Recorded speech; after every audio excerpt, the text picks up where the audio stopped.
se queda más, sí, se queda un poquito más cerca de lo que piden los sindicatos, que está por el 1100 más o menos, se queda por encima de lo que en teoría hubieran apoyado los empresarios, que como no se presentaron a la reunión, pues tampoco lo podemos saber, que era 1040. Yo creo que es una muy buena noticia, que es una subida necesaria, que es corta, evidentemente. Yo estoy pensando que con 1080 es difícil vivir en este país, ya no solo en ciudades como Madrid o Barcelona o Zaragoza, sino en muchas ciudades con 1080, con los precios de los alquileres y etcétera, la hipoteca, la luz, etcétera. Es muy difícil vivir en este país, pero desde luego había que hacerlo. Con esto más llegamos al 60% del salario medio, que es lo que recomienda la Carta Social Europea.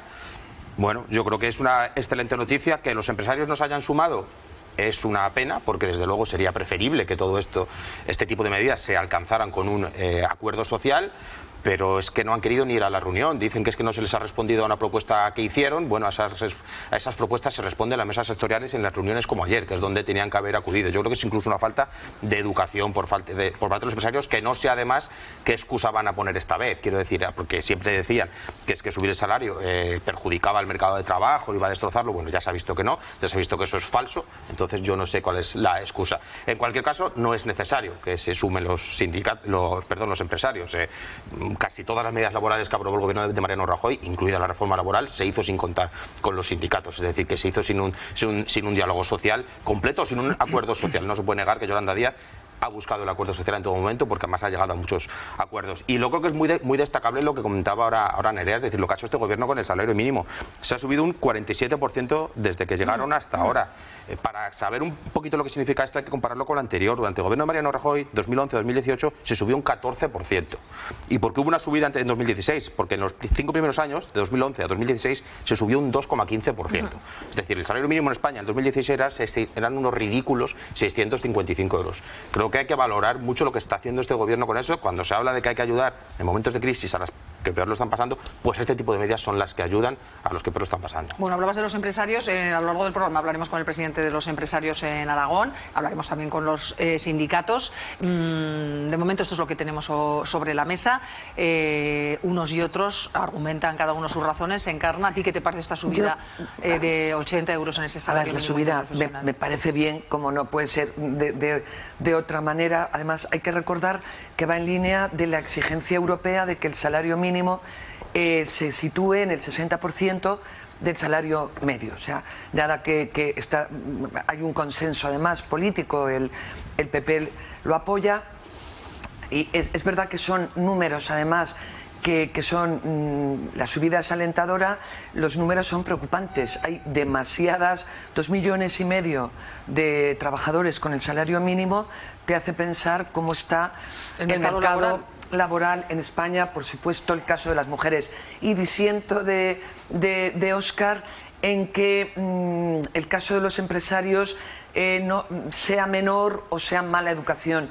Yo creo que se está tensando demasiado la cuerda de la relación con los empresarios, que son unos agentes, como los sindicatos, un agente social importantísimo que además paga la cuenta. Quiero decir que la subida del salario mínimo pues la pagan las empresas, que para eso están, para crear riqueza, para pagar a sus trabajadores. Para ellos lo mejor del mundo para todos es que tengan beneficios. Entonces, en un momento en que los autónomos han visto subir la cuota, se han visto ahogados, en el momento en que tenemos pendiente, porque el gobierno unilateralmente decidió la subida a los funcionarios o a los pensionistas, y unilateralmente eso aparcó el pacto de rentas, creo que no es una buena señal porque es mucho mejor pues que estén a una y que contesten, que si los empresarios te dicen, oiga, que quiero el 4%, no les cuesta nada, digo yo, decir, oiga, que nosotros queremos el 8%. Si hubieran ido a esa reunión se les hubiera contestado. Quiero decir, yo también creo que hubiera sido preferible un acuerdo entre las tres partes, pero no creo que sea achacable al gobierno la falta de acuerdo, sino a los empresarios. El gobierno ha intentado el diálogo social en todo momento durante esta legislatura. Yolanda Díaz lo ha intentado siempre. Los empresarios siempre se han negado a la subida. Menos, Óscar, últimamente, creo. O sea, en la pandemia fue un ejemplo que todo. En todo momento lo ha intentado, y las pruebas son que ha llegado a muchos acuerdos, a muchos, con las tres partes. Sara. Yo creo que tampoco tenemos que perder la perspectiva de las empresas que realmente les afecta esta subida del salario mínimo interprofesional. Muchas veces hablamos de, no, los empresarios, claro, los empresarios, y situamos empresas grandes a las que evidentemente tienen que pagar a sus trabajadores este salario, y me parecería loable que subiera incluso más este salario mínimo interprofesional.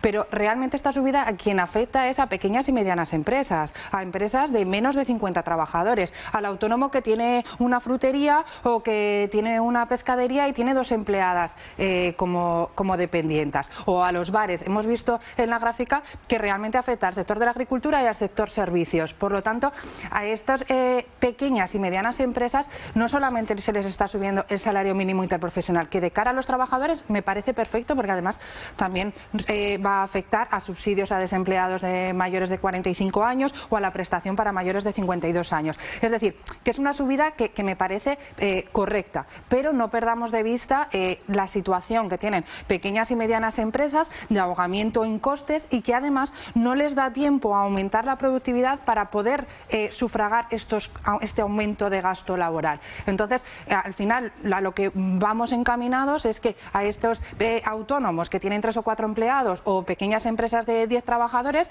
no puedan contratar más, o incluso tengan que despedir trabajadores porque estos costes subidos con el coste de la luz, con otros añadidos a la propia producción, pues no los puedan asumir. Entonces, no perdamos de vista también a quién afecta realmente esta subida del salario mínimo interprofesional de cara a la empresa. Has mencionado el sector agrícola, con el que hemos hablado en Aquí y Ahora. Estábamos hablando ayer y él nos decía que a la hora de contratar temporeros, que no se podían permitir una subida superior a la que planteaban los empresarios. Por otro lado está los trabajadores y la visión de los sindicatos. Insisto, ayer hablamos con UGT y hablaremos con comisiones obreras, que decían que eso, aparte de poder contribuir a llegar a fin de mes, incentivarían el consumo.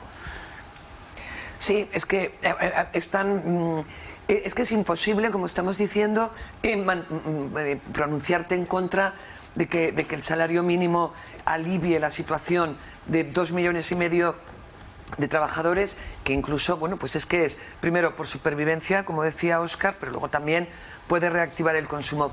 Pero no hay que olvidar nunca a la otra parte. A mí es que ya te digo que me parece no menor el hecho de que se haya quebrado el diálogo social en este punto, porque además luego hay que pensar, como también decía Sara, en cómo repercute, veremos cómo repercute en el empleo, pero repercute en la segunda ronda de la inflación, que está allí, latente, y luego va aflorando. Pues está, la economía está, digamos, como diríamos en Aragón, está como el agua en una cesta un poco, o sea que decimos, bueno, vamos bien, no hay que ponerse tremendistas, pero hay muchas incertidumbres. Ayer el presidente, por ejemplo, no hizo tanto hincapié ya en la guerra de Ucrania, pero está allí. Entonces hay una serie de factores que obligan mucho al diálogo y a la prudencia.